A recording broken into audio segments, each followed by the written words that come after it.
Hi, good afternoon, everyone. Welcome to today's webinar. We are talking about Ikigai, how to unlock the Asian Japanese secret to live a more fulfilling and purposeful life.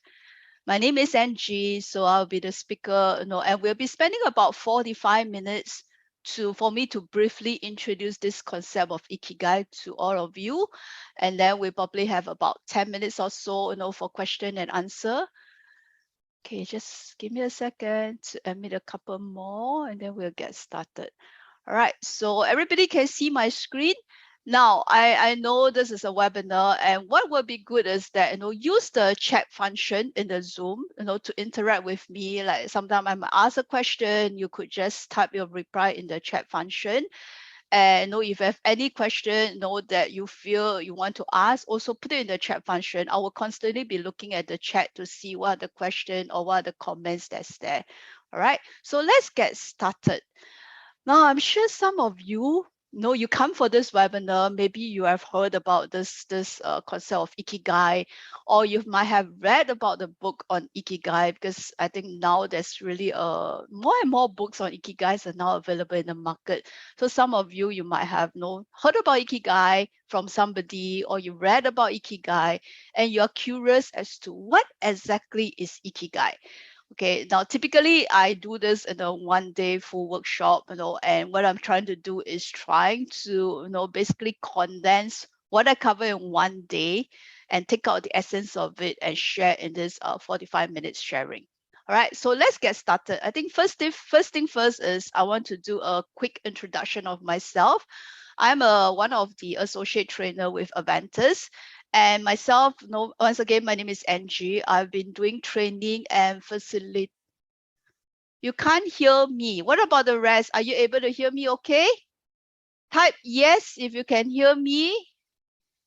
Just okay. So it seems like it's just maybe you might want to, who is it? Eugene Wong, you might want to check your audio to see what is the issue.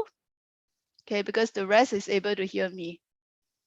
Okay, and Rachel, maybe you could help Eugene with that. All right, so back to introduction of myself. Okay, so I'm an associate trainer with Aventis. I've been doing training with Aventis for, I think, coming to 10 years. And I'm also a peak performance coach. I help individuals, especially executives, to help them to unlock their full potential. And whether is it my own training or is it coaching, pretty much what I feel is most important is focusing on helping people to manage their stress, to manage their emotion, so that they are able to fully unleash their full potential. And obviously, Ikigai is something that is linked to that. It's really about people. Of course, I'll explain a little bit in a short while. But people tend to think that Ikigai is about purpose in life. Yes and no. Okay, we're gonna explore a little bit more about what it is. Before I go into that, I also want to share, maybe you look at the picture on the screen, you might think that, hey, this don't look like Angie now, okay? Obviously, some of the photos are like 10 years old, okay, just to show you how long I've been doing training and coaching.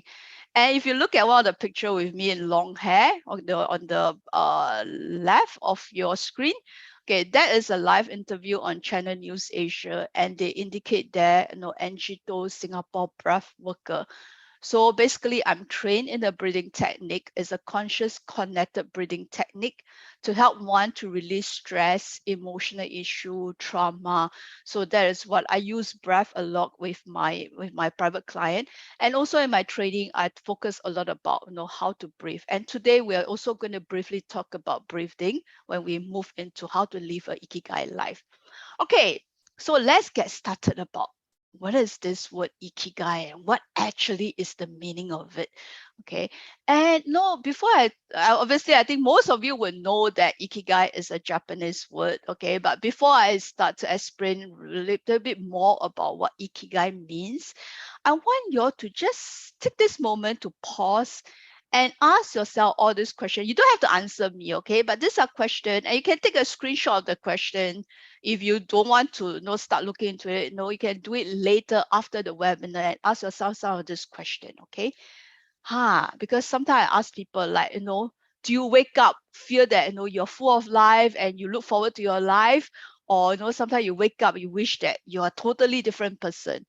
Most of my participants will say it depends whether is it weekday or weekend. Okay, working day or non-working day. So for you, normally on working days, do you struggle to get out of bed? Or you're waking up full of excitements, like, hey, I'm looking forward to the day. So what is your answer? Yes, no. Okay, whatever is your answer. And do you, when you wake up, do you immediately rush, grab a cup of coffee, and then head straight to work? Or you take some time, maybe you have some morning exercise, or you meditate, you do some form of self-care, or you read, you do some journal. Do you have a routine like this, for you every morning? Okay, so again, for you to think about. And let's look at the next one. What about core values? Okay, so this one, core values is really what is most important for us, and is our guiding principle in life. And of course, normally in my full day workshop, I will go deeper into what core value is, and for people to start exploring. But for yourself, right at this point in time, just based on what I share, do you have some core values? Like for me, my core values is spirituality. Another core value of mine is freedom. Freedom is something very important for me. And my third core value is connection. I love connecting with people. So that is again another core value. So we all might have 3 to 5 most important core values in our life. Okay. So do you know what your core value is? And do you have a hobby? Something that you love doing? Okay, and engage at least once a week. I know we all have very busy working life, so do you have a hobby that you can engage once a week? Okay, and if your life is constantly just work, go back home, do whatever errands that you need to do, and then after that, you go to sleep and then repeat the next day you repeat the same old thing over and over again. I think hopefully after today, you might start to ask yourself, hey, can I pick up something for myself to do? Okay, so hobby. And let's move on to the fifth question. I have total of 10 questions. Normally, let's say during work, okay, or when you're engaging in any form of hobby, like let's say you're doing gardening, you're doing painting, you feel that time just stop and you're just in that state of flow. Okay, it's oh, it's already 6 o'clock. I didn't even realize that. So that is what we mean that you experience the state of flow. Or you're working as why time goes so slow? I wish time passed faster. Which one is it? All right. So again, it's for you to answer. No right, no wrong. And let's move on to number 6. Do you have friends? Okay, good friends, friends that is close to you, and you take time to meet up with them. Okay, I think you notice that during the pandemic, mental illness is on the rise, and a lot of time is because a lot of people, they are disconnected from the usual social connection that they have. We are social being, and connection is really important. So do you have to make effort to meet up with friends often? Do you have at least one intimate relationship? Of course, intimate relationship could be, people traditionally they'll say it's the BGR kind of relationship, romantic relationship. But the intimate relationship, how I define it, could also be, with your pet. You're so close to your dog, with your cat, whatever pet that you have. That itself might also be an intimate relationship. Okay. And are there little things in your life that just gives you that sense of gratitude and pleasure in life? Okay, so as there little things that you can give thanks to every day, things in your life that make it worth living. So something that you look forward every day, or every day is just about the rat race, making go to work, come back home, and then basically there is really nothing to look forward to except maybe look forward to long weekends. Okay, other than that, is there something worth living? And last question, okay, is there a role, whether it's at work or within your family, that gives you a sense of purpose? Like some of you here, you might be a mother, you might be a father, you might be a daughter, a son. There is a sense of purpose in terms of the role that you're performing. So in that sense, that is giving you a sense of purpose.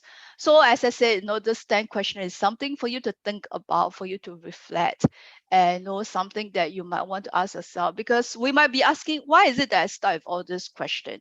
Now, Ikigai, a lot of it, to really start to live an Ikigai life, one of the things that I always tell my participants is that it does involve a lot of inward journey. Okay, there's no such thing as someone tell you how to live an Ikigai life, but it's really learning sometimes to just pause and go within yourself to really understand more about yourself. So that's why I started with all this self-reflection question. So let's move on to talk about what is this word Ikigai and what is the meaning of it. So as we all know, Ikigai is a Japanese word, okay, and Igi means to live. Gai is the reason. Okay, so basically this word Ikigai to translate means the reason you get out of bed in the morning. Okay, and where is this concept of Ikigai originated? Okay, it's originated from this little island called Okinawa in Japan. So if you look at Okinawa, this is a place where there are many people who live up to beyond 100. There are many people who live long, long life in this island. And that was what got the Westerner interested as to why is it that people in Okinawa, they are able to have such longevity. And also they started to go into the island and they started to interview many of the people in the island.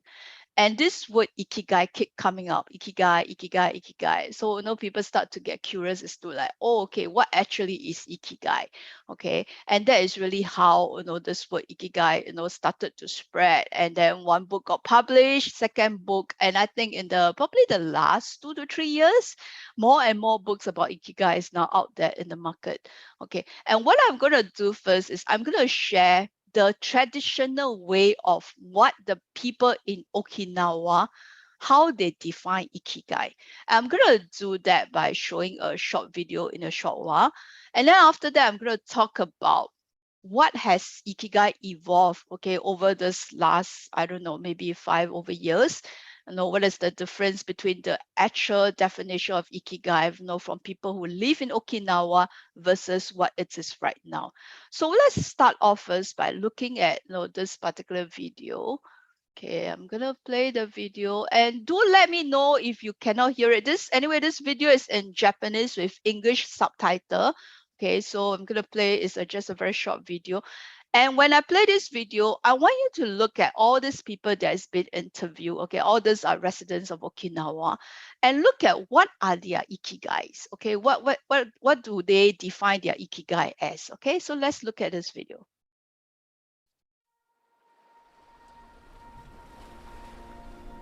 沖縄には生きがいという言葉があります。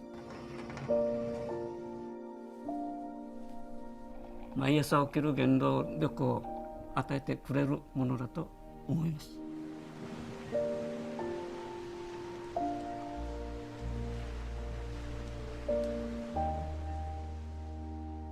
目覚まし本当に遠くに投げ捨てようかなと思う時もあるんだけど、我慢して自分のお尻に鞭を打って起きて走りに行きます。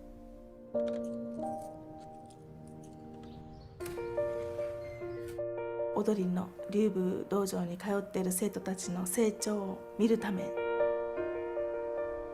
そうですね、私の生きがいは、いつも馬に会いに行くために、仕事をしに行きながら、責任を持って人と馬とも接していっていますね。お客さんがね、喜んでもらえたら一番嬉しいんだけど、いや、自分には兄弟もいないし、この孫たちがたくさんね、たまには孫たちが寄ってくるさね、もう本当これが生きがいである。世界チャンピオンになりたいんだって、俺はなるんだって、家族のために、チームのために、自分自身のためにということが生きがいですね。家族があったり友達がいたりいて、みんなに助けられてこいつのために助けたいとか、それを苦にも思わずできたり、仕事も目標があってそれに対しての勉強や努力は全然疲れない、苦にならない現状のことじゃないですかね。一日楽しむために起きてます。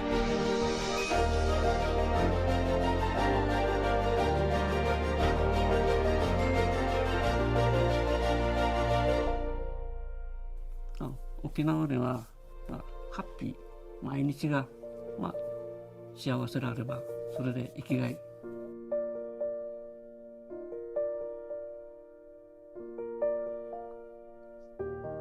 Okay, so what do you wake up for? Not maybe some of you, maybe you wake up for Nescafe, but what do you wake up for?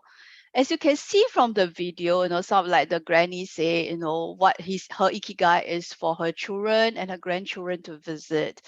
There is the teacher to say my ikigai is to see my students improve.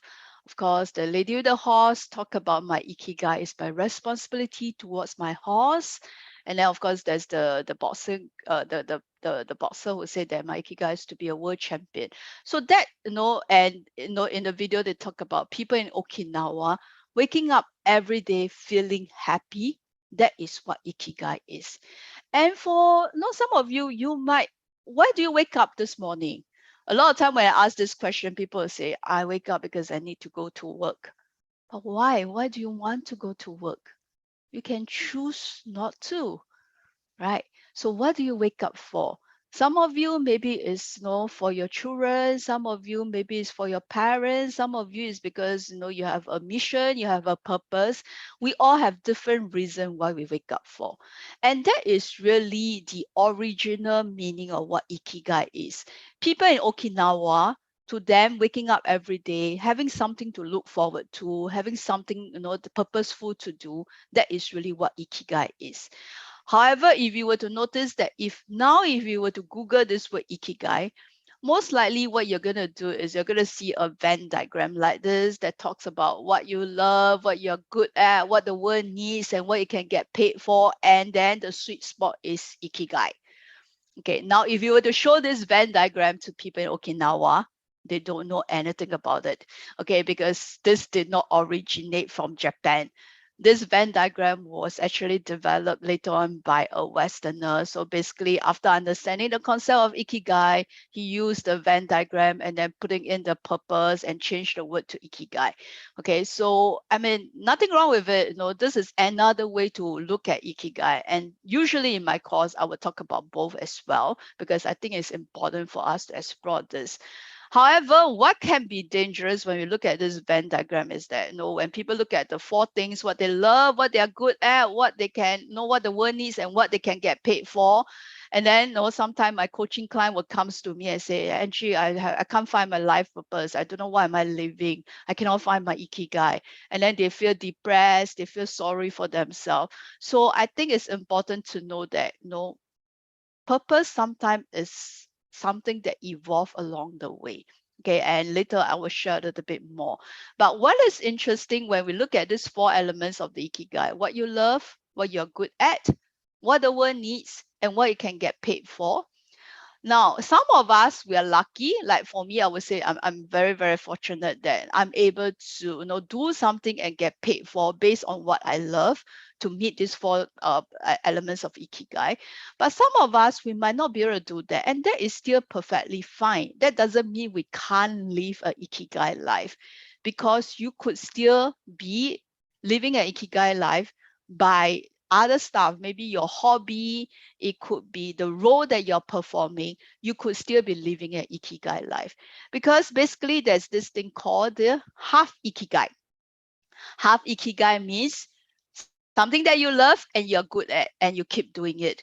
Maybe some of you love gardening and you happen to have green fingers. Okay, and gardening is a hobby that you like. So basically, when you're engaging in gardening activity, that itself is your ikigai. Okay, and I'd like to show this. This is some painting done by a friend of mine. Okay, this oil or acrylic painting basically, so they are pretty professionally done, right? pretty beautiful. I'm sure all of you will agree with me. The thing is, yes, she has never attended any painting class, and she's actually a very left brain lady. Okay, graduated with engineering degree, very busy professional woman, mother of three. And one day in her sabbatical, she just happened to look for in YouTube, found some tutorial to teach about the painting, and then she started painting. And what she shared with me is that when she's painting, she feels that she's in the state of flow. Of course, all the stress that she's experiencing just kind of like, melt away, and no time just stop. And she enjoyed it. And of course, we also really discovered that she do have a talent in this. Without going for any training, she can paint pretty well. So that itself is a half ikigai, something that she only do like over the weekend when she has time, because she's a busy professional woman. So that is a half ikigai. And this guy, okay, John Kitchen is someone based in the United States. Okay, he was a former doctor. So, as you mentioned, I'm just living the very, glamorous life in the past. I have a good job that pays me well. I drive good car, live in a nice apartment. And sometime when he was in his early 50s, he happened to go through some health challenge. So his eyesight start to have blur, double vision. And that was also the point that he started, is like, with this condition, I cannot continue with my medical practice. And it was also at this time that he started to pick up skating. And he loves skating so much that he said, I thought I might be going crazy or something, because I was too happy. He felt so happy whenever he's skating. And that kind of John then decided that, okay, he's going to downsize his life. He sold his medical practice, he's downsized his life. And what he did, when he was that time, when he was in his 50s, now he's in his early 70s. So for the last 20 over years, every single day, he just do nothing but skate for hours and hours, and he just enjoyed it. Now that is, he wake up just thinking about, where should I go, okay, to skate, and he just feel happy doing it. And that's his ikigai. He's not getting paid for it, but he enjoyed doing it. So that is a half ikigai. So some of you, as you're listening, you probably already, hey, I have my half ikigai. You might have some hobby that you like, something that you are very passionate about. So that itself would be your half ikigai already. Now, some of you might be experiencing the full ikigai, okay, where you have the four elements: what you love, what you're good at, what the world needs, and what you can get paid for. Like, I have people who say, I love to eat. Okay, and what you're good at is you're very good in detecting, like, which food tastes good and what are the ingredients inside and stuff like that. And maybe you also happen to be good in writing. And what the world needs, maybe more food blogger like you, and you start to do a food blog. So that could be what a full ikigai looks like. Huh? Now, if you were to research deeper into people in Okinawa, I think a lot of I'm not talking about the younger generation of people in Okinawa, but people now, they are maybe in their 70s, 80s, and 90s or beyond. A lot of them, they do not have this concept called retirement, because they love what they are doing so much, so that to them, there's no such thing as retirement. Just like this sushi master, okay, Jiro, and he is 97, and he is still making sushi. And to him, it's not just about making sushi, but sushi to him is a form of art. And he is very dedicated to make sure that he made nothing but the best sushi in the world. Okay, so that is something that, he's living his ikigai every single day by doing it. He has a very small restaurant, but this restaurant is I think even Obama also been to the restaurant to eat before. And it's not a big restaurant, but to a lot of people, one of the concept in Japan is they're not looking at doing things big, but they want to do it small, but with high quality. So that is what this sushi master does, is that he's focusing on nothing but just making the best sushi in the world. Okay, that is what a full ikigai is for him. I'm just going to share another example of what full ikigai is. Okay, so there's this website, you can go and check it out after this webinar. It's called Honey Track. Okay, Honey Track was started by this couple called Mike and Ann sometime in 2012 when they just first got married and they wanted to go on a honeymoon. So initially as a couple, they were saying, maybe we go for a 10 days honeymoon. And it was like, I think it's too short. And then they say, maybe we go on a 1 month honeymoon. And they still felt 1 month is too short for honeymoon. So both of them, basically they quit their job.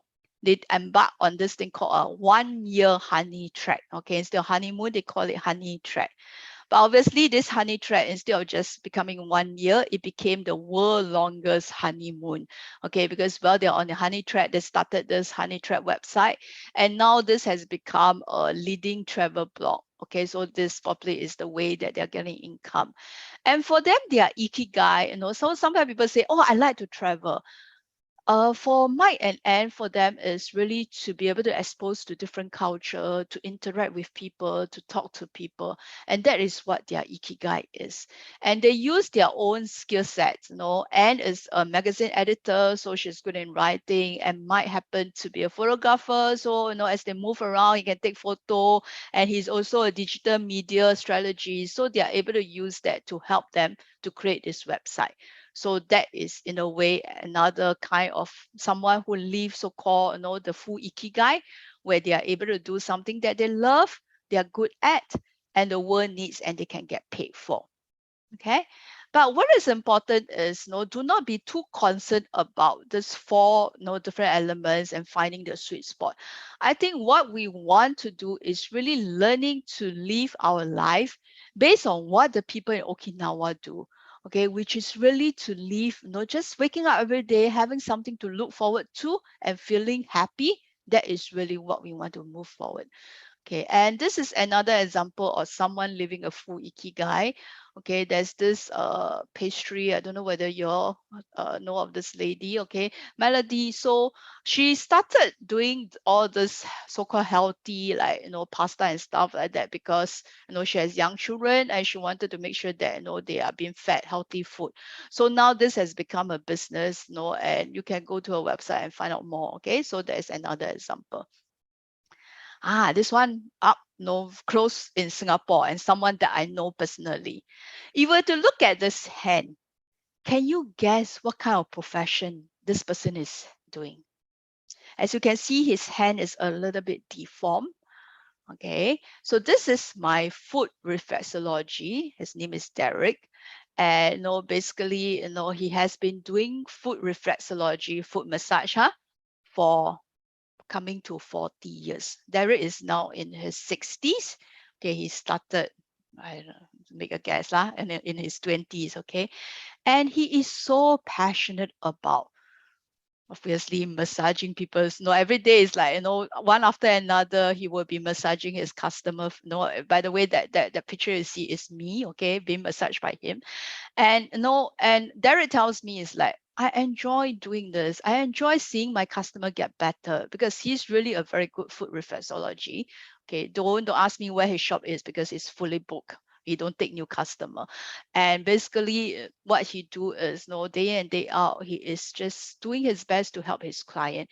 But one thing what I really admire about Derek is that he do it. No, he never think about how much money am I making. In fact, he charged so little. Okay, 40 minutes foot reflexology. I think market rate out there is like $50, $60. Derek is only charging 27.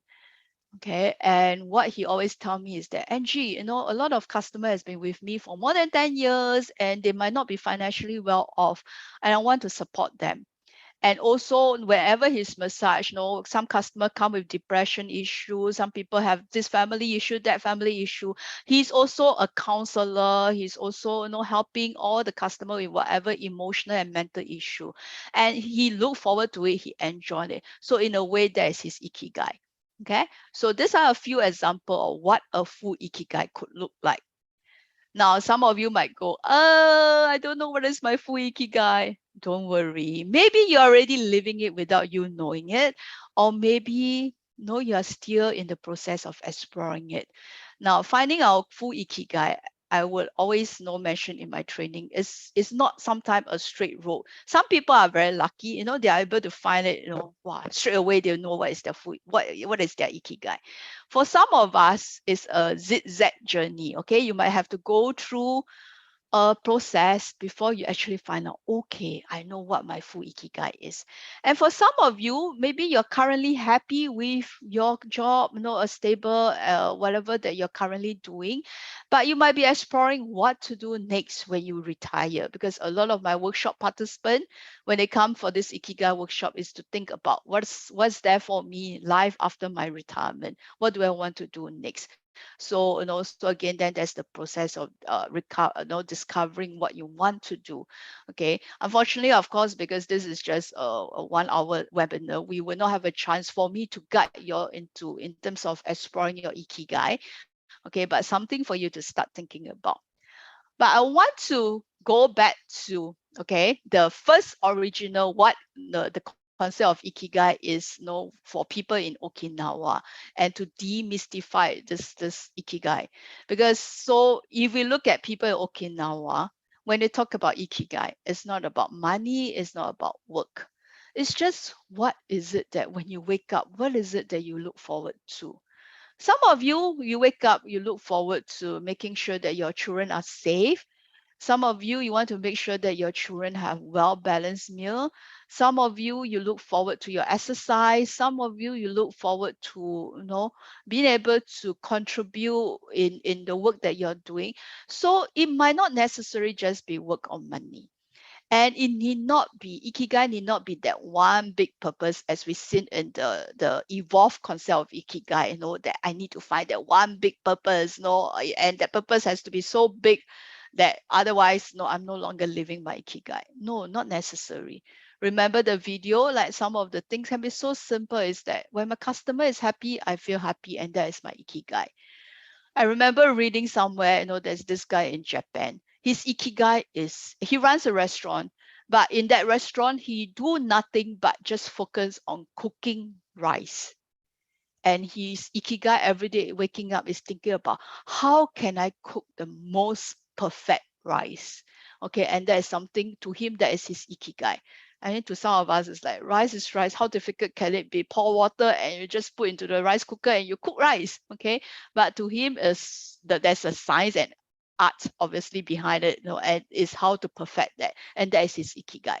Okay, and every one of us at different stages of our life, our ikigai will evolve. Like maybe now some of you might have a young family, so your ikigai might really be focusing a lot about your children.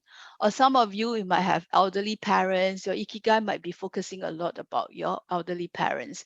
Or some of you, you're about, you financially everything is good, children all grown up, you might be experiencing an empty nest syndrome, so your ikigai might be something else. So our ikigai will change at different stages in our life, which is why I always mention to all my workshop participants that ikigai is it's an ongoing process of understanding ourselves, discovering ourselves, and working on ourselves. There's no such thing as, oh, I found my ikigai and that's it for the next 50 years. This is the one and only thing. Yeah, for some people that could be the case, but for many of us, our ikigai will evolve as we move. Okay, so that is something for us to really understand. That is the real meaning of what ikigai is. It's really just waking up every day, having something to look forward to.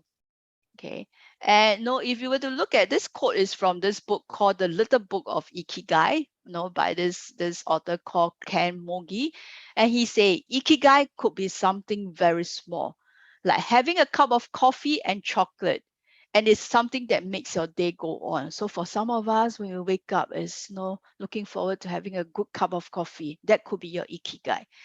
Or ikigai can be a life-defining, very big goal, like going to Mars or winning the Nobel Prize or becoming the prime minister of a country. So that doesn't mean that, if I wake up every day, it's just to look forward to having good coffee, good meal. That means, no, I'm not living an ikigai life, right? Doesn't mean that everyone needs to, aim to be a prime minister or aim to, impact 1 million people in the world, because every one of us, we are different. So, what could be your own ikigai? So maybe for this moment, just pause and ask yourself, what is your Ikigai? What do you wake up for? Okay, and what is something that you look forward to in your own life? Okay, if at this point in time you go, I really don't have anything that I look forward to in my life, then maybe it's really time to start a process of exploring more about what is life other than just work. Okay, it can be very scary if you are living a life and we're just on this autopilot, race of going to work, making a living, come back home, sleep, wake up, do the same thing over and over again. Nothing for us to look forward. And weekend, we're just so tired that we just sit in front of the TV, we munch on chips and we watch show, mindlessly. That maybe might not be the healthy way of living our life. Okay, so that's something for every one of you to think about.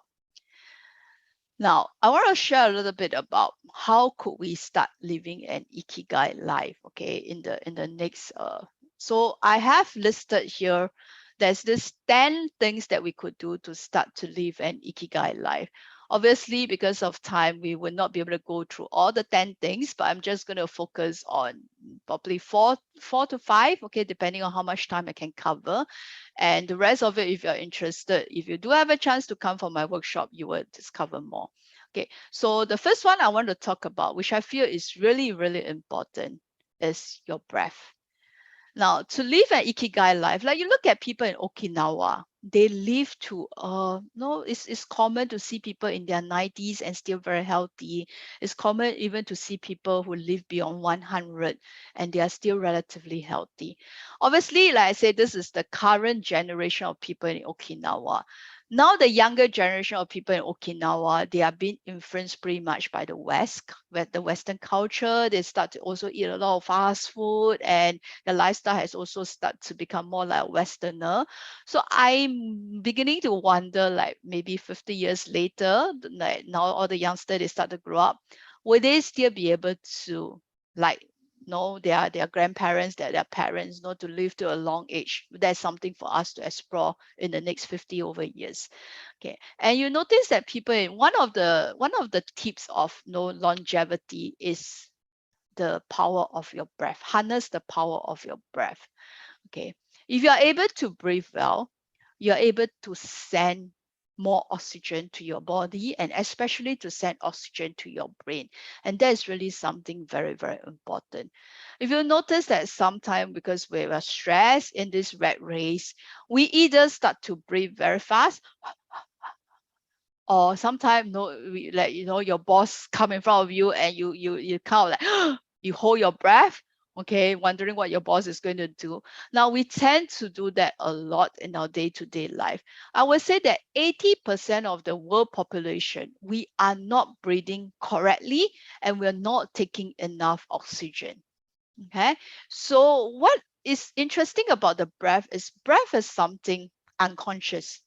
We don't need to think about it. Like if now I'm going to ask all of you, are you breathing? You're going to say, obviously, I'm definitely breathing. Otherwise, I'll be dead. But the thing is, are you breathing well? And are you breathing correctly? Okay, so what I want all of you to do after today's webinar is start to make this breathing, which is something unconscious that you do automatically by your body, to make it something conscious. Whenever you are in the middle of a meeting, whenever you are experiencing something stressful, okay, when you're on the train, when you're driving, when you're walking, sometimes just pause and ask yourself, hey, am I breathing? Okay, and just pay attention to your own breath. Now, just for a moment, pause and just observe your own breathing. Are you breathing deep? And when you're breathing, are you doing the correct way of breathing, which is actually through your diaphragm? So meaning to say, if you're breathing correctly, when you breathe in, you will feel that your stomach expand up. And when you breathe out, your stomach will contract. So that is the diaphragmatic way of breathing. So are you doing that? Or you're basically doing very shallow chest breathing. So if you're just using your chest to breathe, you're not sending enough oxygen to your body. Okay, and are you breathing very fast? Are you breathing slow? Okay, so that is not just for the moment, just pay attention to your own breathing. And what we want to do, in this process is I'm going to, put my timer to 1 minute, and we're going to do a little exercise. I want you to just breathe normally, but I want you to count the number of breath you take in this 1 minute. So what you're going to do is you're going to breathe in, breathe out. That's 1 breath. Breathe in, breathe out, 2 breaths. So when I say start, you just count how many breaths you take in a minute. All right, are you all ready? Okay, so if you're ready, your 1 minute starts now.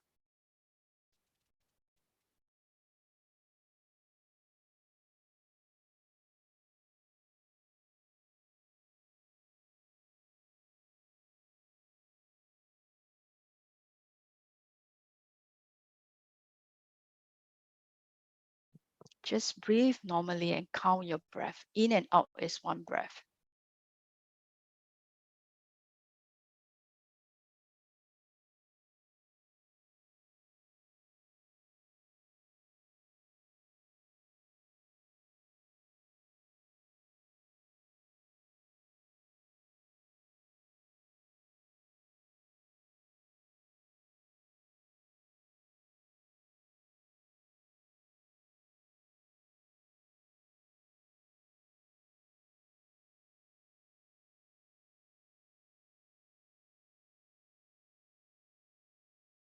And stop. Okay, you can tap on the chat how many breaths you take in a minute. Okay, if you are doing like less than 10, oh, very good, well done. Oh, we have 6, Johnny, well done. 12, very good. 14. Okay. Now, some of you might go, how come so little? No, I am doing like 20 over breath, and that's pretty normal too. I would say on average, a lot of people, they are taking between like 15 to 25. That is the very, very normal, that I see. The highest I seen is 40 breath in a minute. Okay, so the person must be, I think when we were doing that, it was a workshop, and her director, happened to be in the room. So I guess, she's probably stressed by her boss. So she's breathing very fast. Okay. And basically, if you notice that you tend to take like 20 breath, 25 breath in a minute, that means to say that you tend to breathe in a very shallow and quick way. If you're doing like 6 breath, okay, congratulations. That means you're learning to breathe deep. So what we're going to do one more time is, for all of you, we're going to repeat this exercise one more time. But this time around, what I want you to do is deliberately slow down your breathing by taking deep breath. So what you're going to do is you're going to take a deep breath in. Now, some of you might not notice, okay, but between your inhale and exhale, there's that pause. So what you're going to do is after you take a deep breath in, you're going to hold your breath, pause a little bit longer, and then you're going to breathe out. Let the air totally out, and then pause again, and then breathe in again, pause, breathe out again, pause. See whether you could cut the number of breaths that you take. Like, let's say now you're currently doing like 16 breaths. See whether you could cut to 8 or 10. Okay, but just again, don't overstrain yourself, still being able to relax. Okay, are you ready? If you're ready, your 1 minute starts now.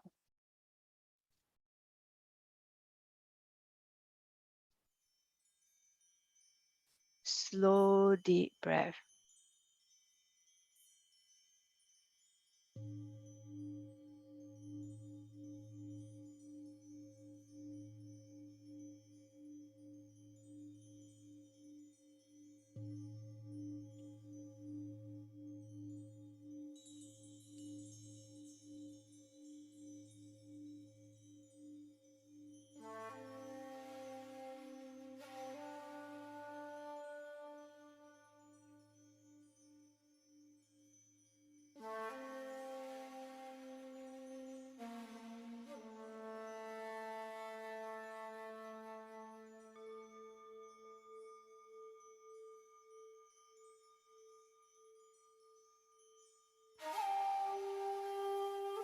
It doesn't matter whether we are breathing in through, okay, you may stop. Okay, and however breath you take, you can write it in. Okay, so I have a question on the chat as to, is it through the nose, through the mouth? It doesn't matter. Okay, so of course, a lot of time the medical expert will tell you it's healthy to only just breathe in through your nose. Now, obviously, if your nose is blocked, then you just have to breathe in through your mouth. Okay, so it doesn't really matter. Of course, there are other breathing technique, like for example, when I'm doing the conscious connected breathing technique with my clients, that one is a total mouth breathing. And there are some technique that I'll tell people to breathe in through the nose and out through the mouth. But your day to day, because this is your day to day breathing, it could be ideally, of course, through the nose. If not, for some reason you need to use your mouth, you use your mouth. Okay, so this technique of slowing down your breathing could be something like sometimes you at night you feel you're very stressed, a lot in your mind, you cannot sleep, or at work you just feel that your mind is very cluttered. There's a lot of things in your head. You could just take that 1 to 5 minutes to just slow down your breathing consciously. This will help a lot, to help you to, be focused, to keep calm, and obviously it helps a lot in terms of regulating your own emotional as well, your emotional state as well. Okay, so that is about the breath. Of course, there's a lot more we can talk about the breath, but in view of time, we're going to move on. Now, I'm just also going to focus on one more, okay, before we wrap up in terms of living an Ikigai life. And I feel what is really important is this thing about self-love and self-acceptance. Whenever I ask people, do you love yourself? Most people will say, of course. But the truth is that really, really, really the case? Okay, because a lot of time, if we really love ourselves, then why sometimes we're still eating junk food?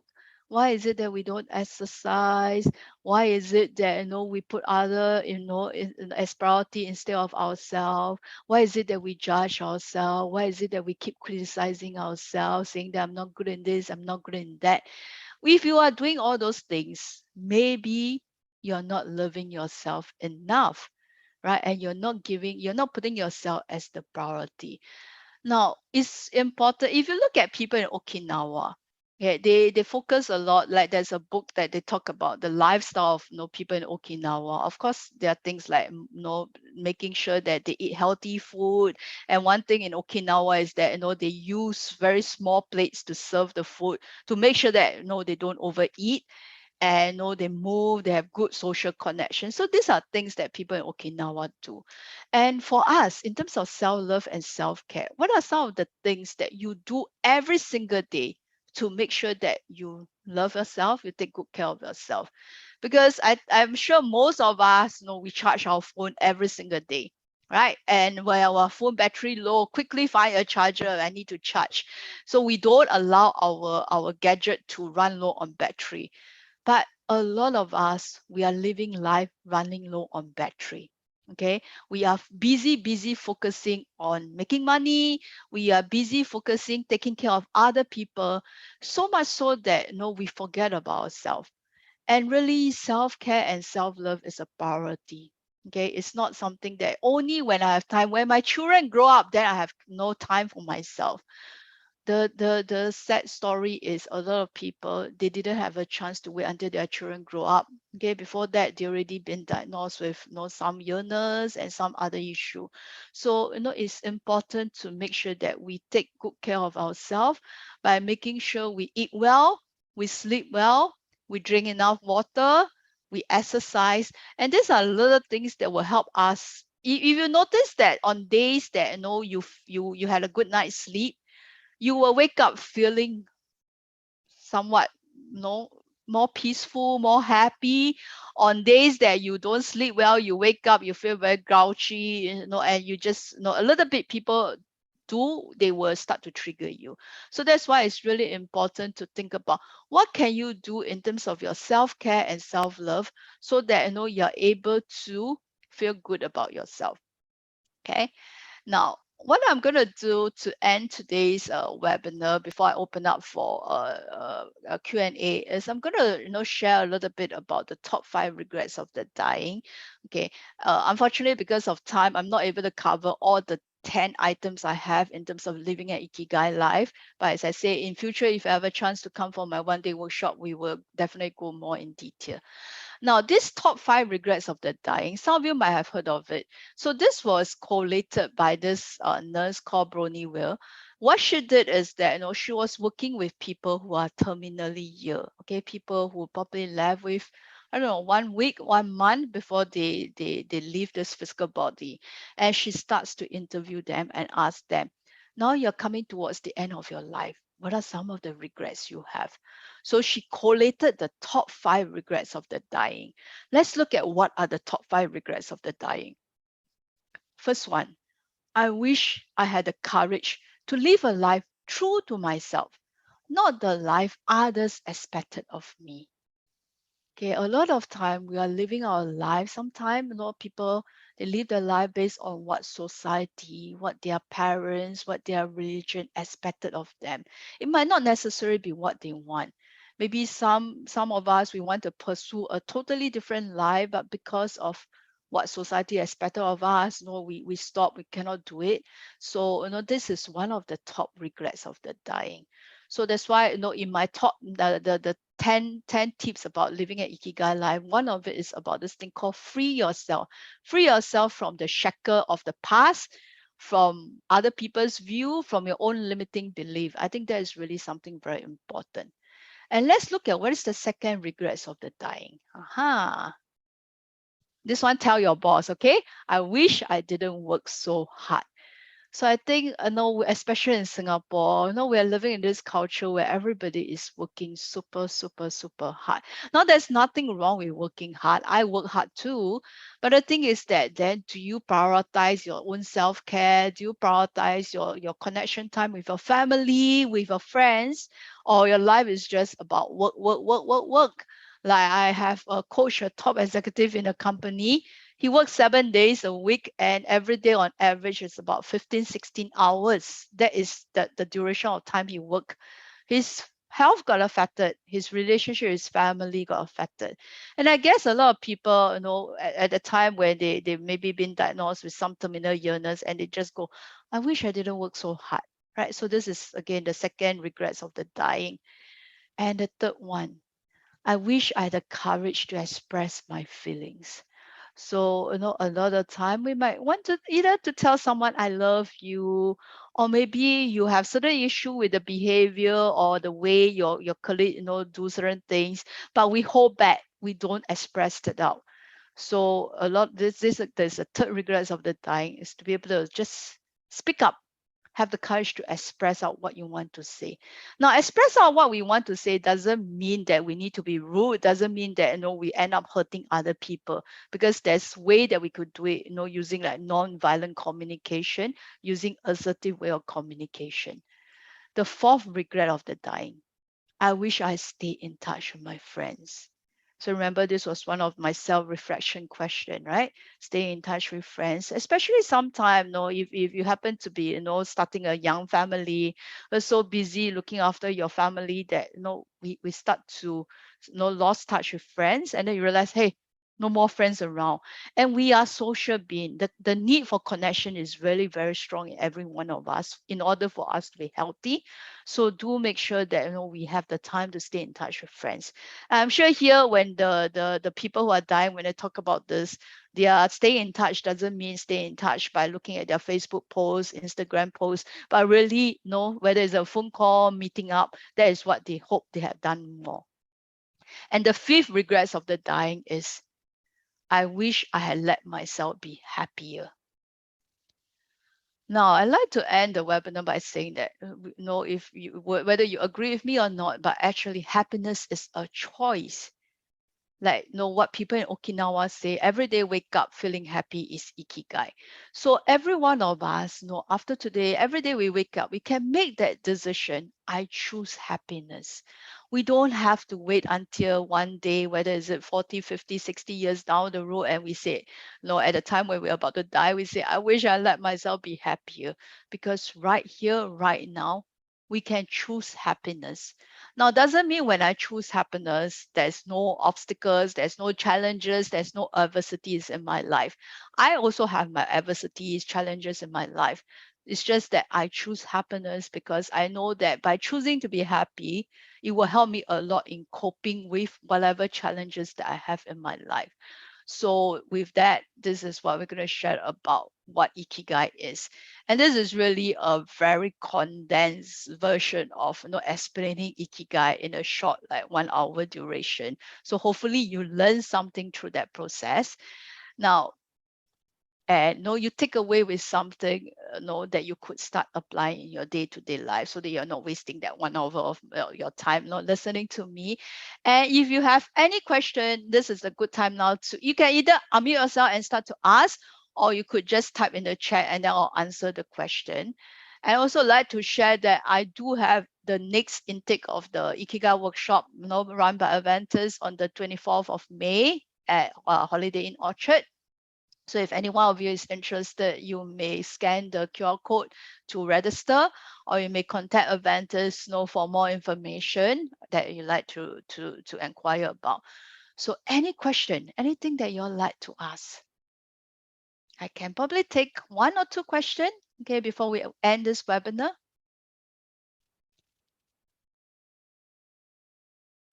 Sometimes when I do this kind of webinar, I'm just wondering, like, am I talking to myself? Anybody there?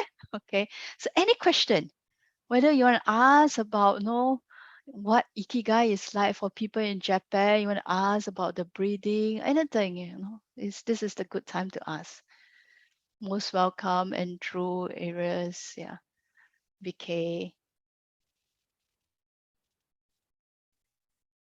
Is the half Ikigai a better tool for career coaching than the full Ikigai? Now, if you are looking at career coaching, most likely we might have to focus on full Ikigai. Okay, so usually if you're doing career coaching for someone, then most likely might be on full Ikigai. However, sometimes people, they are stuck. They just cannot think about the second part about what the world needs and what they can get paid for. So to make things a little bit more easier for them to manage is then I will just focus on the half Ikigai first. So I use an example to share. Okay, so I have a workshop participant who came and she was exploring what to do after retirement. And this lady, she happened to love running. Okay, what she loved is she loved running. Every morning she wake up, she'll be thinking, where should I go running today? How long can I run? And she happened to be also a very good runner. Okay, and she's in the uniform service, a civil servant.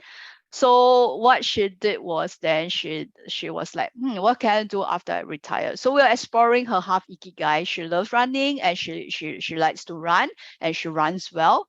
So that was where I was asking her, so if we were to make this into a full Ikigai, what would that look like? Okay, and then she was like, what the world needs. People in uniform, and not just people in uniform service. I think a lot of guys, you'll need to do IPPT. So it's like IPPT involved this 2.4 where you need to run, all right?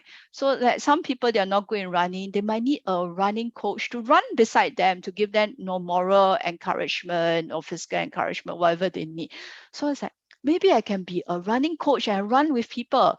It's fun. It's not really the money, okay? It's just the fun part of it. So that was where she decided that, yeah, when I retire, I'll become a running coach. Okay, and that was how I help her to discover what to do after retirement. Okay, so I hope that answers your question, Eugene. So maybe start with the half Ikigai if they really start with what is the full Ikigai looks like for them. Okay, one last call. Soul searching life beside work, mindfulness instead of mindful. Yes, creating awareness at the same time. Yes, Priscilla, you said the right thing. So a lot of time is really about living life in the present moment, which is why in my 10 living an Ikigai life, one of it is about present time focus, which is what mindfulness is about, living in the now. Now, I want to end by saying this, okay? What the now is what is going to determine your future. But a lot of time we are here and we are busy thinking about what happened in the past. We are worried about the future. Why not start feeling grateful and start feeling fulfilled right here in the now? And that will take care of your future. Okay, so maybe from today onward, what we can do is start to be in the here, be in the now, and use this present moment to create the future that you want. Okay, so with that, I'm going to end today's webinar. Thank you so much for taking time to listen to me. And you have other questions or you want to touch base with me, just feel free to connect with Aventis. They will link you up with me. Thank you so much, everyone. I look forward to seeing you in my one-day workshop, whether is it for Ikigai or any other workshop that I conduct. Thank you, everyone.